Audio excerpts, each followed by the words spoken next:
கரெக்டா? அதனால அவருக்கு என்ன ஆத்திரம் வருது? உன்னை படிக்க வைக்கிறதுனால தானே இவ்வளவு பேசுறேன், உன்னை படிக்க விட மாட்டேன், கல்யாணம் பண்ணி அனுப்பிச்சு விடுறேன், கல்யாணம் பண்ணி அனுப்பிச்சு விடுறேன், அந்த வார்த்தையை போட்டுறாரு உடனே. பெண்களுக்கு என்னை பொறுத்த வரைக்கும் திருமணம்ங்கிறது சுதந்திரமா இருக்கணும், சிறையா இருக்கணும். கரெக்டா? நம்மள ஒரு ஜெயிலுக்கு அனுப்புற ஃபீல்லையே பேசுறது. பேசு, ஒரு வருஷம் தான், எவனாவது கிடைப்பானா? நாங்க யாரு? எவனாவது கிடைப்பா? மூஞ்சில பிடிக்க அந்த பிள்ளை நினைக்கிறேன், நான் ஏன் அவன் மூஞ்சில பிடிக்க போறேன்? எங்க அம்மா தான் வேலை கிடையாது, கல்யாணம் பண்ணிச்சு. அதனால கல்யாணம் பெச பக்கம் வர மாட்டேன். இது சவால். எத்தனை பேர் வீட்டுல சொல்லியிருக்காங்க?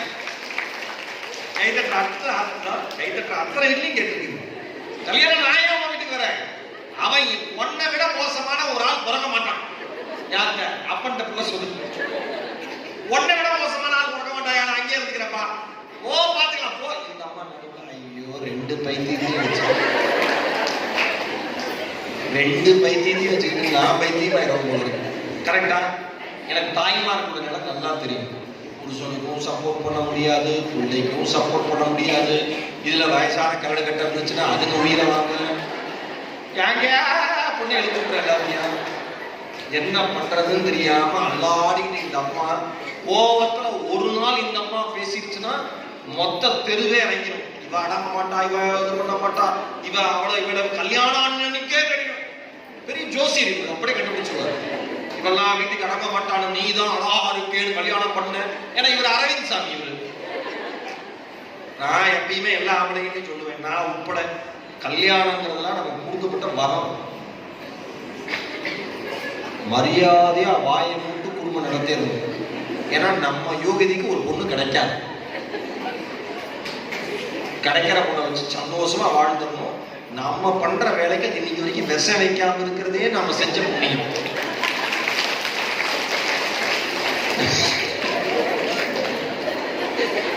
அப்படி சரி மனசுல இருக்கிற துக்கம்லாம் அக்கா பண்ணிடுறது.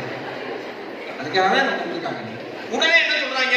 கொஞ்சம் அதிகமா பேசிட்டா உனக்கு கல்யாணம் பண்ணி வச்சிடறேன், உனக்கு கல்யாணம் பண்ணி வச்சிடறேன், உனக்கு கல்யாணம் பண்ணி. இங்க இருக்கிற பெற்றோர்கள் எல்லாமே பெண்களா வந்திருக்கீங்க, தாய்மார்களை மட்டும்தான் கூப்பிட்டுருக்காங்க. ரொம்ப ரொம்ப நல்ல முடிவு விக்ரமன் சார். நான் கேட்டேன், யார் சார் வராங்க உமன்ஸ் டேக்கு? நம்ம காலேஜ் பொண்ணுங்களான்னு. பொண்ணுங்க இருப்பாங்க சார், கேர்ள்ஸ் காலேஜ் தானே. அப்புறம் எழுத்து மாதிரி அவங்களை பெற்ற அம்மாக்கள் மட்டும் இருப்பாங்க. என்ன புதுசா இருக்கு? ஆமா சார், அவங்களுக்கு தான் சார் நீங்க பேசணும். அவங்க தான் சார் அவ்வளவு கஷ்டப்படுறாங்க, அவங்க தான் சார் கஷ்டப்பட்டு படிக்க வைக்கிறாங்க, அவங்க தான் சார் எல்லா தியாகமும் பண்றாங்க. நீங்க அவங்களுக்காக பேசுங்க சார். ஸ்டூடெண்ட்ஸ் கேட்டு பாருங்க சார். இன்னொரு நாள் கூட ஸ்டூடெண்ட்ஸ்க்கு பேச வைக்கிறோம் சார். சந்தோஷமா இருந்துச்சு. இப்ப நிறைய பேர் பெண்களை சீரியல் பாக்குறாங்க, கிண்டல் பண்ணுவாங்க. நானே சும்மா காமெடிக்கெல்லாம் சொல்லுவேன், ஜோக்கா சொல்றப்ப, ஏன் சீரியல் பார்க்கணும் தெரியுமா? அதுல ஒரு பிடிக்கா ஒரு மாமியார ஒரு மருமக திட்டுதுன்னா இந்த அம்மா சந்தோஷமா இருக்கும். என் மாமியார் திட்டம் இல்ல, வயசை கலைக்கிற வேண்டியதாங்கிற மாதிரி. பெண்களுக்கு நிறைய வீட்டுல பாருங்க, நீங்களே சீரியல் ஓடிட்டு இருக்கும், உங்களுக்குள்ள வேலையை பார்த்துட்டு இருப்பீங்க. எத்தனை பேர் அந்த மாதிரி இருக்கீங்க? வெறும் கிட்டத்தட்ட அப்படிதான் எல்லாரும் எனக்கு தெரியும். சத்தம் ஓடிக்கிட்டே இருக்கும், வேலை பார்த்துட்டு இருப்பாங்க. நாம கேட்போம், உங்க பொண்ணுங்கெல்லாம் கேட்போம், டிவி ஓடிக்கிட்டு இருக்கு, பைத்தியம் அங்க நிற்கிறேன். இந்த அம்மா சொல்ல, தெரியும் நீ பைத்தியம், நீ போ. பெருசா கண்டுபிடிச்சிட்டா. இப்போதான் 365 நாள் டிவி ஓடிட்டு தான் இருக்கு, நான் கிச்சன்ல தான் இருக்கேன். நான் என்ன சொல்றேன், ஆம்பளைங்களுக்கு சனி ஞாயிறு வேணும், இல்லைன்னா ஞாயிற்றுக்கிழமையாவது வேணும். ஆம்பளைங்க டைமுக்கு கிளம்பி ஃப்ரெண்ட்ஸை பார்க்க போயிடுவாங்க. ஏன்னா எல்லாருமே ஒரு 1000 கோடி பிசினஸ் பண்றாங்க.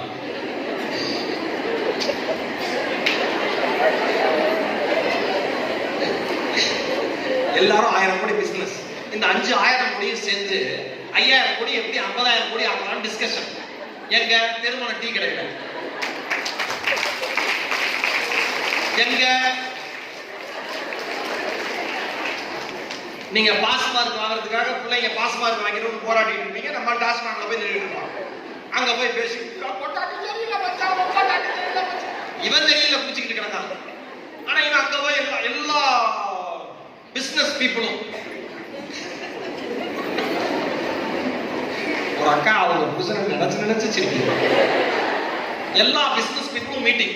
ஞாயிற்றுக்கிழமை லீவ் வேணும், எழுந்திரிச்சோன காப்பி வேணும், சில பேருக்கு கரும்பு காப்பி, சில பேருக்கு வர டீ, சில பேர் விரட்டி டீ, சுகர் கம்மியா வேணும், சுகர் தூக்கலா வேணும், மாமனார் மாமியார் இருந்தா அதுங்களுக்கு தகுந்த மாதிரி செய்யணும். கரெக்ட் தாண்டி அப்படிங்கிற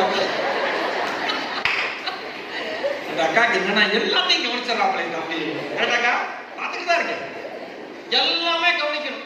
வேலை செய்யறதெல்லாம் பொம்பளைங்க. ஆனா ஸ்ட்ரெஸ், மன அழுத்தமா இருக்கு, கஷ்டமா இருக்குன்னு சொல்றவங்கள ஆம்பளைங்க. சொல்றது நீங்க சொல்லணும். தலைகீழா இருக்கும் வீட்டுல எல்லாம். நம்ம ஊர்ல இதெல்லாம் ஃபாரின்ல எல்லாம் அப்படி எல்லாம் பேச முடியாது. யூஎஸ்ல எல்லாம், அமெரிக்கால எல்லாம், யூகேல, லண்டன்ல எல்லாம் கையை நீட்டி அடிச்சுட்டானா கதை முடிஞ்சு போச்சு. அந்த மாதிரிலாம் சட்டம் வந்துச்சுன்னா எனக்கு தெரிஞ்சு 99.99% ஜெயில தான் இருப்பான். கரெக்டா? ஜெயில் நிரம்பி வழியும் ஃபுல்லா நம்ம மூச்சு முட்டோம். இனிமேல் சட்டம் போட மாட்டோம், மூச்சு முட்டோம். ஆனாவும் அடிக்கிறது ஆம்பளைங்க அதிகாரம் உடனே கை நிட்டுறது. நான் பெண்களை வந்து எனக்கு அந்த அடிக்கிற ஆம்பளைங்களே பிடிக்காது, எனக்கு சுத்தமா பிடிக்காது. ஒருத்தர் அடிக்கிறான்னு வச்சுக்கோங்களேன், அவன் தன்னை தானே தோற்கடித்து கொண்டதனுடைய அடையாளம் தான் அவன் கையை நிற்கிறதே பெண்களை பார்த்து. நான் தான் தோத்துட்டேன்னு ஒருத்தர் நினைக்கிறாங்க, அந்த கோபம் தான் கை நிற்கும். ஏன் பெண்களுக்கு ஆண்கள் வலிமையானவர்கள், பெண்கள் வலிமை இல்லாதவர்கள்? அப்படி எல்லாம் கிடையாது. சில வீட்டுல அந்த அம்மா நினைச்சுதான் தூக்கி பந்தாடி எட்டி வச்சு விழுந்து. இவன் நினைச்சுக்கிறான் நான் தான் ஸ்ட்ரென்த், நான் தான் கெத்து. தலைவா, மரியாதைக்காக அடிக்காம இருக்கு.